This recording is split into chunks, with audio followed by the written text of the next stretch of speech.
Today we have an amazing panel. We have an amazing talk about Onyx Equinox. You probably have heard about it. And Carlos Aguilar is going to help moderate this panel with three amazing women. We have Sofia Alexander, the creator of Onyx Equinox, which is a property based in the Aztecs and the Mesoamerican culture. And she's going to be with Marisa Balkus and Kuni Tomita, the producer and the supervising director. This panel is going to be amazing. And for the first time ever, we as Mexican are going to be able to see ourselves on the screens. So thank you so much, Crunchyroll, for doing this. Thank you, Sofia Alexander, for creating this amazing property. And we're looking forward to seeing it on the screens later on the year. Please, please, please, you need to get a subscription to Crunchyroll to be able to see it. So download the app, get a subscription, and see Onyx Equinox.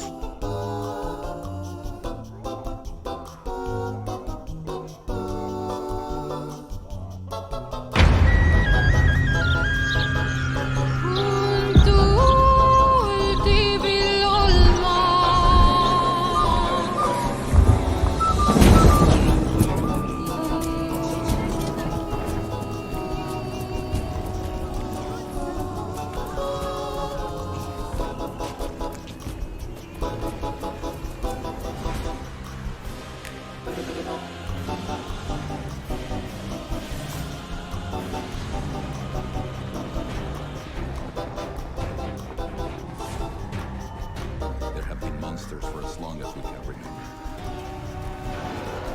We've remade humanity 4 times before. Isel, be brave. The gods have to pick someone else. Come on, adventure awaits. There was never going to be enough blood for all of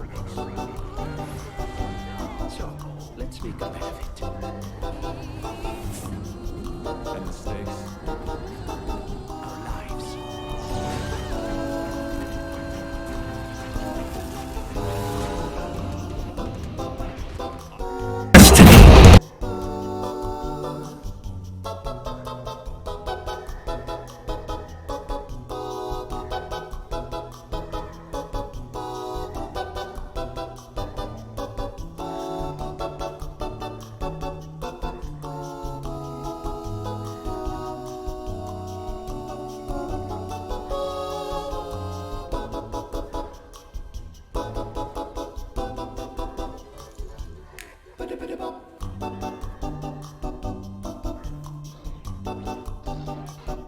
Carlos Aguilar. I'm a film critic here in Los Angeles, and I'm very excited to be chatting this morning with the team behind Onyx Equinox.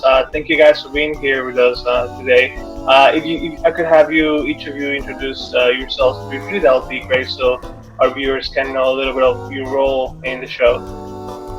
Hi everyone, my name is Sofia Alexander, and I am the executive producer and creator of Onyx Equinox. Hi everybody, my name is Marisa Balkus. I am a development and production executive for Crunchyroll and the producer of Onyx Equinox. Hello, my name is Kuni Tomita. I'm a supervising director of the show. Nice to meet you. Thank you for being here with us. This show is incredibly exciting and unique. I was very excited when I saw the first trailer a few weeks ago, and I feel like the audience is definitely anticipating the show. So I wanted to start by asking Sofia if you could tell us a little bit about the inception of the show. How did it come about? What were some of those first ideas that came to your mind in order to create this show? Well, the seed really was planted during early childhood, since I was born and mostly raised in Quintana Roo. And in my childhood, my family was really, we would always go to the pyramids and the museums. And it was really important for my grandfather to make sure that we were proud of our heritage. But the story actually did not start until I went to college. And during my first class, I created a comic strip. And at first it was just Yauro and Isel. The story kind of evolved and kind of became the full story that is more more something like what it is today during my last years, which was a very difficult time in my life.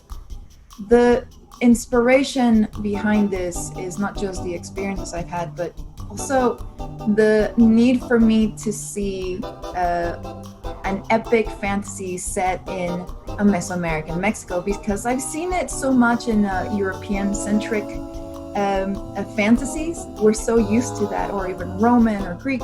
But I want to see something for that came from Mexico.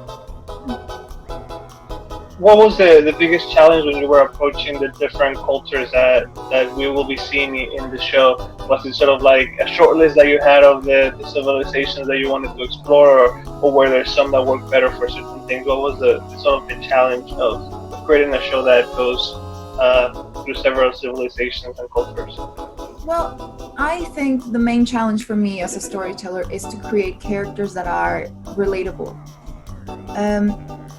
Creating a world that is unknown to a viewer, like setting it in a place like Mesoamerican Mexico, that, for me, I wanted the characters to immerse the audience in this world, to guide them through it. Once you relate to a character, it kind of really just becomes part of it. It just kind of, again, you immerse yourself in it. And it's not unlike when I was watching anime when I was a kid. Japanese anime tends to incorporate a lot of their history and their culture into cartoons. And even though it's foreign to me and I don't understand the history, I was still able to follow pretty well via context, via story. And whatever gaps were not filled in for me, I was curious enough, because I love the characters. I wanted to go and Google them myself. And that's how I learned a little bit here and there. And I'm kind of hoping that future Onyx fans would be excited to know what something meant, or a certain figure or relief. Totally. Marisa, you want to tell us a little bit about what was it about Onyx Equinox that felt right for Crunchyroll and for the Crunchyroll audience? Yeah, absolutely. So I first met Sophie about 2.5 years ago now. And at that point at Crunchyroll, we were really trying to look for shows that felt a little bit more adult in nature, that can feature protagonists of different ages, but still speak to that experience of being a young adult. Really targeting that generation of anime fans that grew up when it hit most of their linear cable, providers in like the late 90s, early 2000s. So we've all grown up with it. So we were looking to target an older audience. We were looking to tell a story that kind of hybridized manga-inspired storytelling with premium cable storytelling, and then something that would feature a massive world, as big as possible, one we've never seen before. So when Sophia came in and she pitched me Onyx Equinox, which was at the time just like a pitch Bible that she was showing me with illustrations on her tablet, it seemed to tick off every box. And I loved personally how just anime inspired it was. Sophia's love for anime is all throughout the DNA of Onyx Equinox, so it felt like a great fit for us. Totally. Sophia, can you talk a little about the research behind the show to sort of like get that authenticity, the historical facts, or sort of the historical references throughout the show? Tell us about that process. Yes, so there definitely was a lot of research, of course, and learning, especially because after the Spanish colonialism of Mexico, colonialization of Mexico, there was a lot lost and destroyed to history. So for us, the challenge was to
After the Spanish colonialism of Mexico, colonialization of Mexico, there was a lot lost and destroyed to history.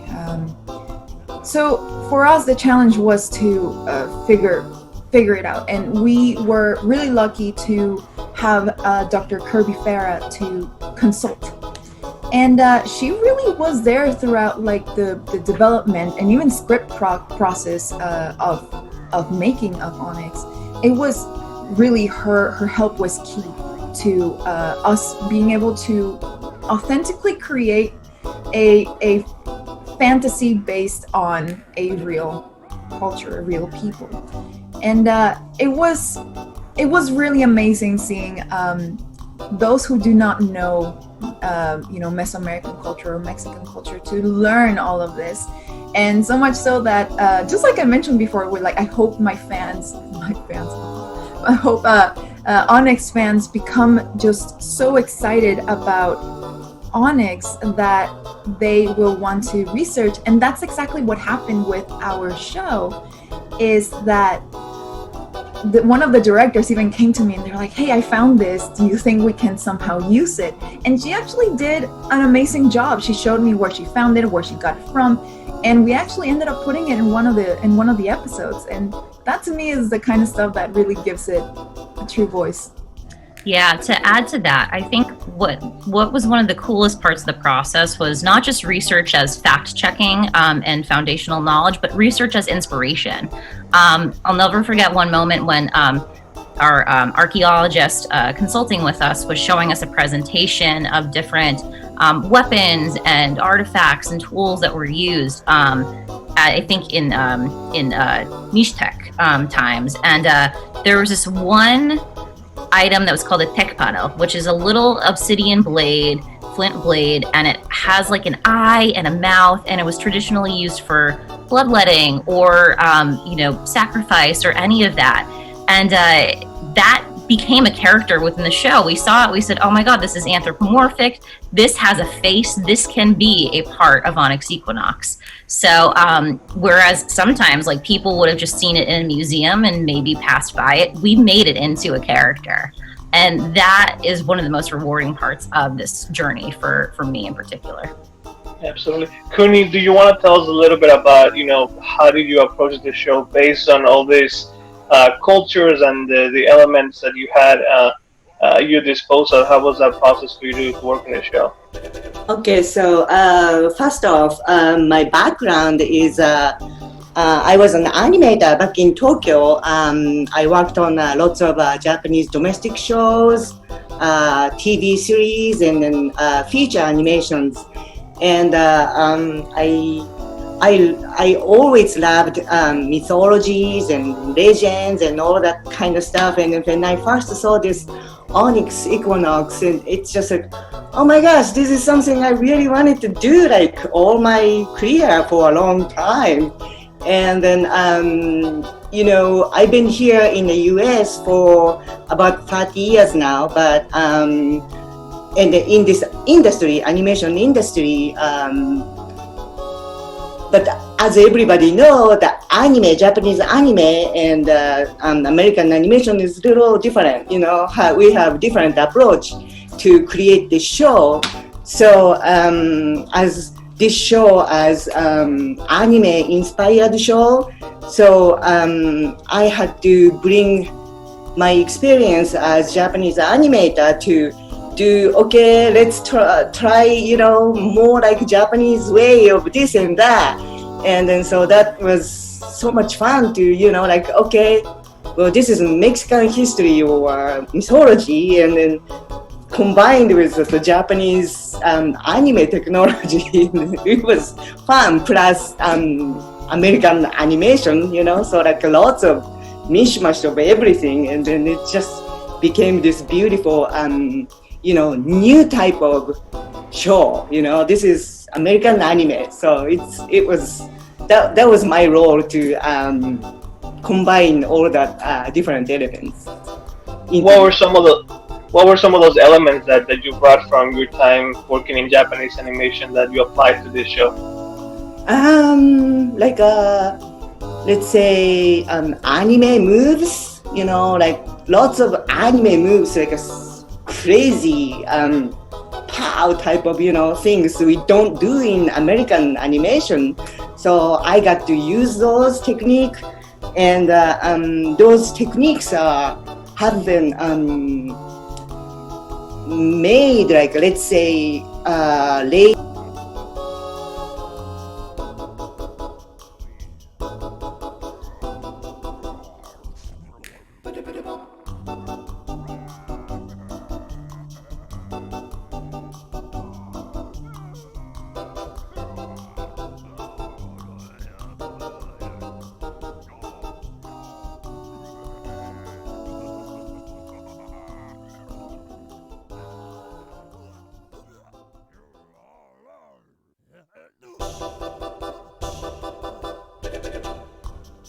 '70s, '80s even, yeah, '80s, '70s, and even now, those techniques, anime techniques, have been just used in recent anime in Japan. When I see that the latest anime, they're still using that the same technique, and then it's like, you know, enhanced with computer technology now. But the original, I can clearly see, they're using the same, you know, anime technique, and that's like some, you know, movements, timing, staging, all of that. So yeah, I got to use those techniques, so that was fun. Sophia, beyond the Aztecs, are there any other cultures that you could talk to us about that are present in the show that inspire you to create the show? How can I answer your question? Let's see. Yes, we will see more than the Aztecs. We're actually going to be not just, you know, exploring the Mixtec region, but also, since this is set in Mesoamerican Mexico, that I specifically wanted to take place in what is now modern Mexico, we will have our heroes exploring the region, and I'm really excited for the audience to travel with our heroes and get to experience the world with them. So yes, there will be others, and actually from the trailer you can kind of tell what locations we'll be visiting. Amazing. One element that I find particularly interesting about the show are the gods. You know, these gods are for anyone who's read about these cultures, or who, you know, perhaps went to school in Mexico, has heard about them, but we never seen them come in a three-dimensional, in a, you know, moving way beyond the page. Tell us about working with these gods. It felt like the Wild West for me, because, like you mentioned, we've not really seen them move or be shown like this before. So it really was exciting, and a little bit stressful, because I thought, well, you know, I really want to do it right, but I can only do it right in my own way, in my own perspective. So what do I want to do? We will be seeing more well-known gods, and also there will be some gods that are not so well-known. I know that's super vague, but again, some of the Onyx fans have already correctly named those gods, so it's very exciting to see that. Yeah, that really is it. It's just that I can't wait for you guys to meet them. I think another big opportunity we have for us is just to expose a pantheon of gods to the broader world in a way that they haven't seen before. I mean, so many people are familiar with the Norse gods or the Greco-Roman gods or the Egyptian gods, but for us, the opportunity is to take some of the gods that we do see in the show, you know, whether it is like Tezcatlipoca or Quetzalcoatl, and make them household names in a way that, again, the larger world hasn't really been exposed to before. So that's exciting. I hope that people fall in love with some of the gods. I hope that they get angered by them. I just hope they connect to them in all sorts of ways. Totally. Kuni, did the gods represent any particular challenge for you in terms of the animation? Well, we have huge figures everywhere. Like, is that okay to name the gods, I guess? Mictlantecuhtli or Mictlantecuhtli. I can't even pronounce them correctly, but anyhow, those are like huge figures, and then like a gigantic robot in anime term, I would say. So dealing with that is always a challenge, so yeah, and everybody did great jobs. I was like, oh, okay, that's great. But anyhow, well, it was more also the kind of the design of the characters. I remember you telling me you can't really add that much detail or else the animation might suffer for it, and it was difficult because, again, we used the elements that we knew from history that we could find through research, but they were really intricate, elaborately dressed gods. And because, like you said, this is like kind of the first time we're seeing them move in this way, or at least it hasn't seemed as much, it's not very prominent. I really wanted to do it as correctly as I could. So it's like, I'm sorry, Kuni, it has to be done. It has to be this. So I feel like I drove her a little bit insane by saying like, it has to be that way. And she's like, Kuni, you worked amazingly with me, and like I'm really grateful for that. But there's those definitely the designs were a challenge for us. Well, usually that the anime, we tried to simplify, the characters or whatever, so it's easier for everybody to follow the model, character model, and easier to animate. So, or if you have like so much details and then just don't move this figure, just standing, and then that's how you do in an anime. So the way we had to do it is really like, close to the Japanese features, the features we do lots of, like a huge figures or like a ship or whatever, like moves like really like crazy. So in that sense, we did, Japanese feature anime type of thing.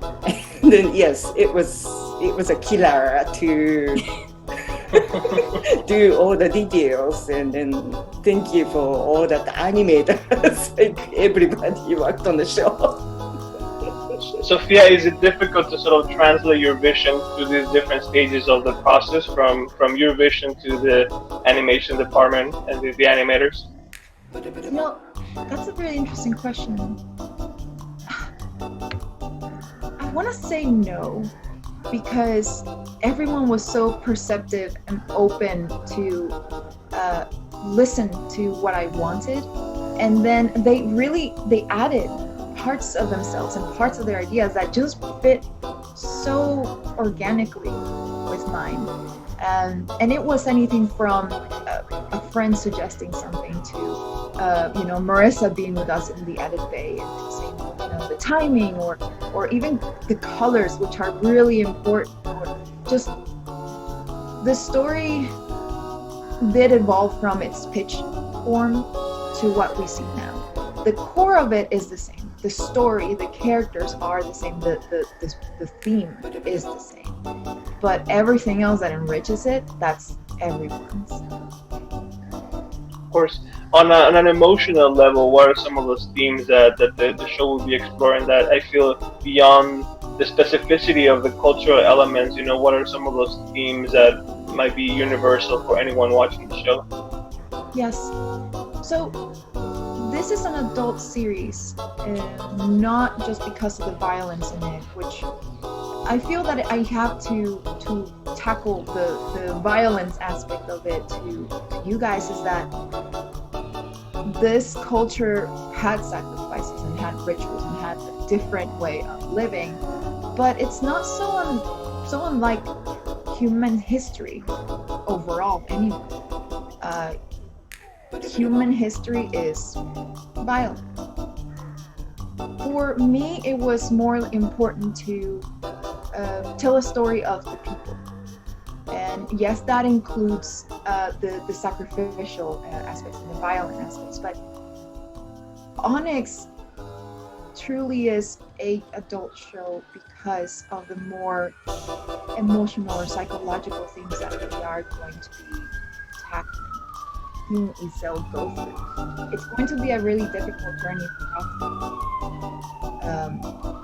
to go through. Really, it's an unfair destiny, and I'm hoping that the audience will connect with him and root for him in that way. I think one of the biggest takeaways, from when I first heard Sophia's pitch up until now, in watching the show and final, from a thematic perspective, is the idea that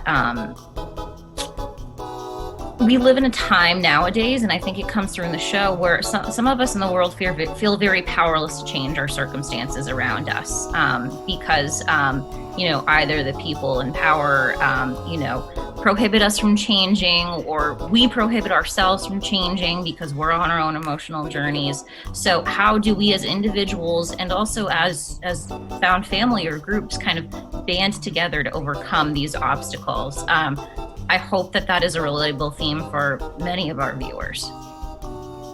Absolutely. In terms of making the show global and appealing, what was that sort of balance of wanting to perhaps appeal to the Latin American or Latino audience that has, is a big fan base for anime, while also making it appealing for someone that doesn't have any connection to the culture?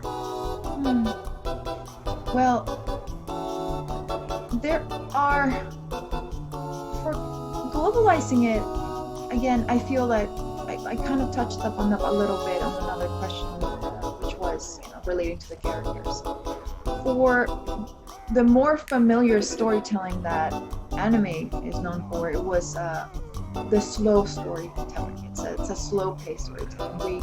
We wanted to make sure that we told as complete a story as we could tell in 12 episodes, exploring the characters' thought and emotional process, and just kind of growth as the hero or the villain or whatever it is.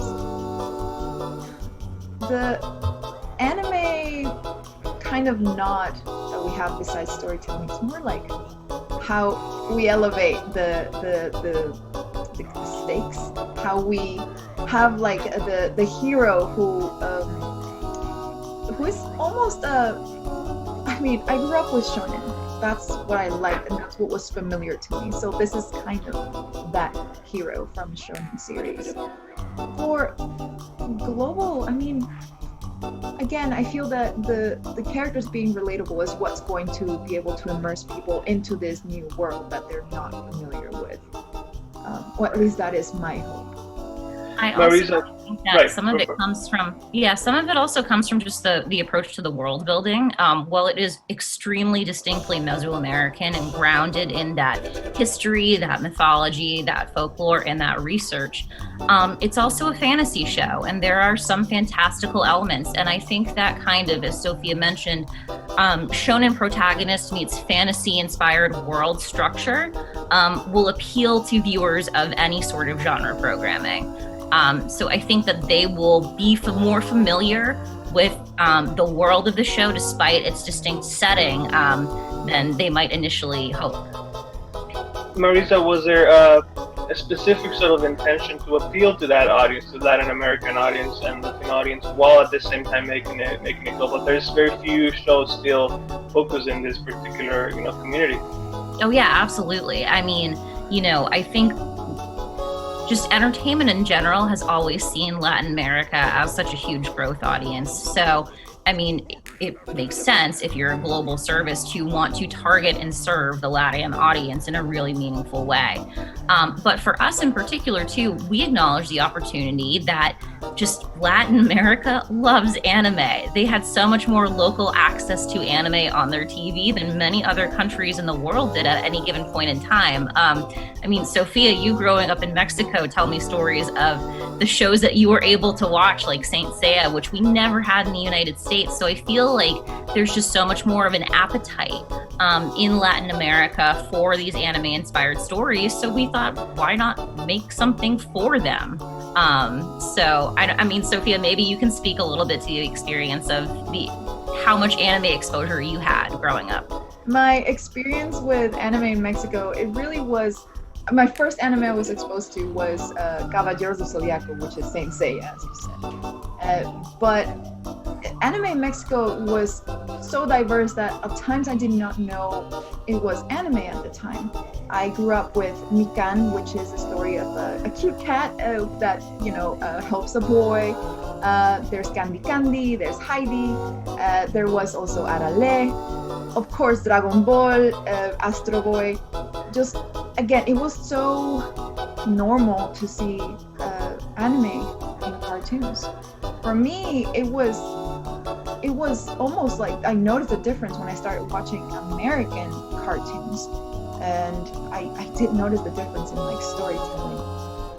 For me, my preference was the arc story, like seeing the characters go through one single story. But Mexico always had a big following, anime following. This definitely feels like a groundbreaking show in the sense that we get to see these cultures come to life. Do you hope that it inspires other people to create shows on a similar vein with different cultures, with different stories? This is perhaps the first of many. Absolutely. Actually, when Onyx was, when the trailer came out, I had someone tell me, like, man, I really wanted to have a Mesoamerican story that would be an epic fantasy, but you already did it. No, please tell your story. I'm telling my story, a story from my perspective and my teams. We do not represent Mexico. We do not represent Mesoamerica. We do not represent just the story we're telling is the story we're telling. There's so many other stories that tell of cowboys or people going to space, or how many King Arthurs have we seen, like TV shows and movies, and I eat those all up and I love it. And every time I see something, I'm like, I like that kind of stuff. I'll watch it again in a different way. I want people to feel inspired by Onyx. I want them to see this did well. That means that my story can do well. And what did they do that I like? What did Onyx do that I like? What did Onyx do that I did not like? How can that inspiration serve them? Just like other cartoons served me as inspiration. Onyx didn't just bloom out of my head for no reason. Yes, it's an amalgamation of my experience in Mexico. It's my love for Mexico. But it was also inspired by the anime I watched, the games I played. We are all inspired by something, and I'm hoping that this show will give people power to tell their story. And of course, this extends to other cultures. One of my good friends, she's Thai, and she told me, I have also been working on my own Magical Girl Thai show, and I didn't think anyone would be interested until you did your show. And we're really good friends, and this has really encouraged her to do it, and it was already there. It's not that I gave her the idea or that made her think of her own.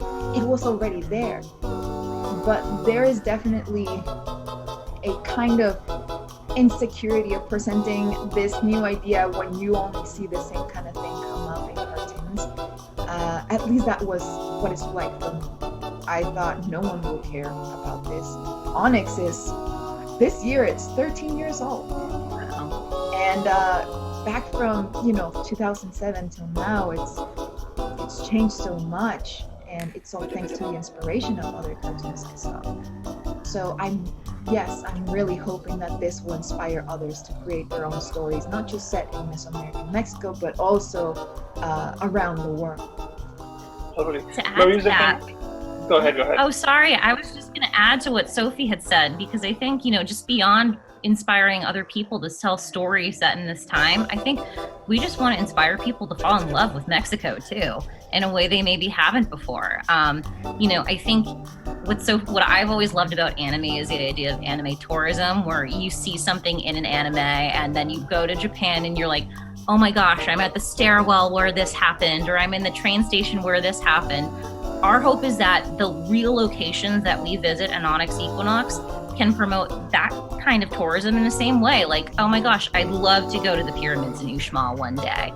Or, oh my goodness, I'm traveling through here and this was the site that they featured in episode 3 of Onyx. That is also a really great opportunity, not for people to just be inspired by the story, but also to fall in love with the country and its culture as well. Absolutely.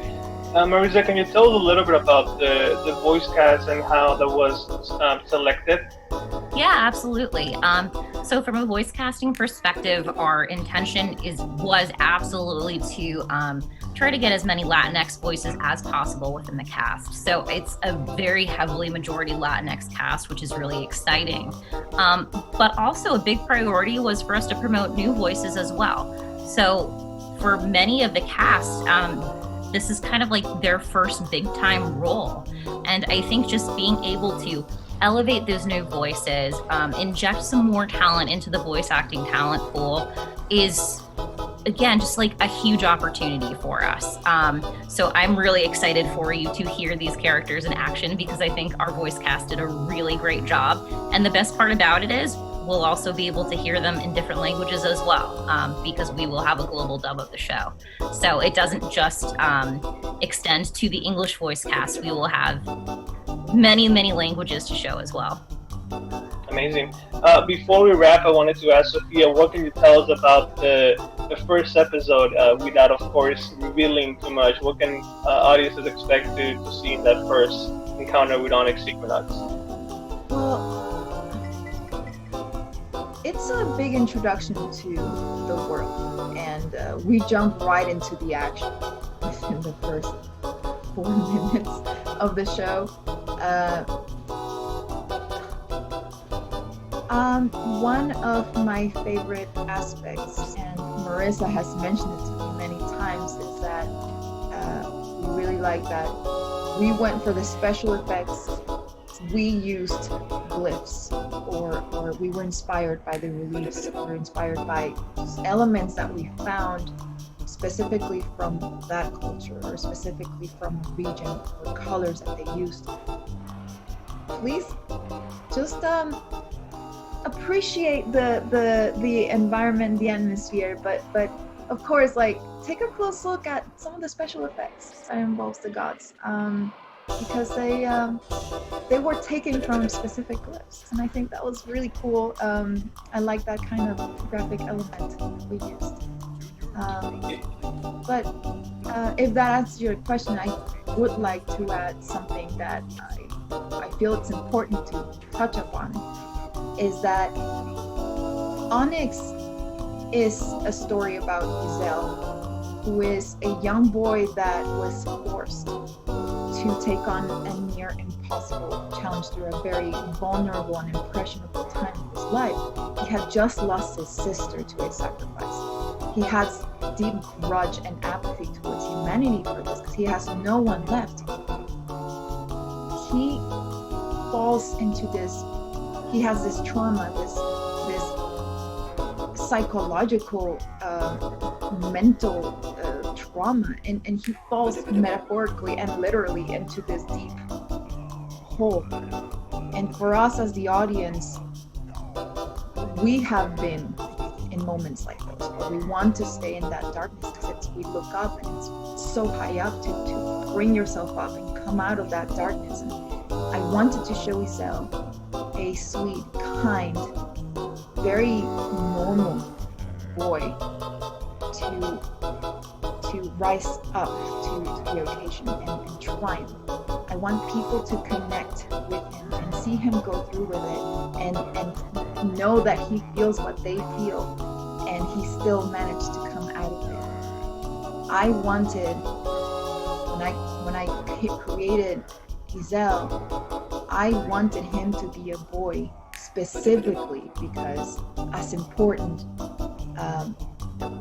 girls need female leads to see themselves be heroes, to see themselves be brave and courageous, and still remain kind, or maybe like just take on a shape and a personality that we tend to not see. But also, for me, it's just as important to show boys that they can be emotionally vulnerable and open and be who they are, that not all heroes will be trained and ready to go, or suddenly have it all click and fall in place together. It takes a lot of growth to get there, especially when you're going through so much pain. I want people to know that Isel was chosen because he wasn't the strongest, and see themselves in that and love him for that. Absolutely, that's a really powerful note for us to end on, unless anyone else has any more comments or anything you guys want to add about the show.